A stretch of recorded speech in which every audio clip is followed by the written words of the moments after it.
Hey guys, when I got my RV, I realized that RV mattresses are notoriously crap.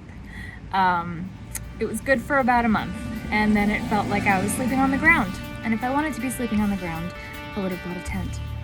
But I didn't want to spend a few $100s on a brand new RV mattress. So this is the hack, a little DIY that I did to save a little money and make myself a little more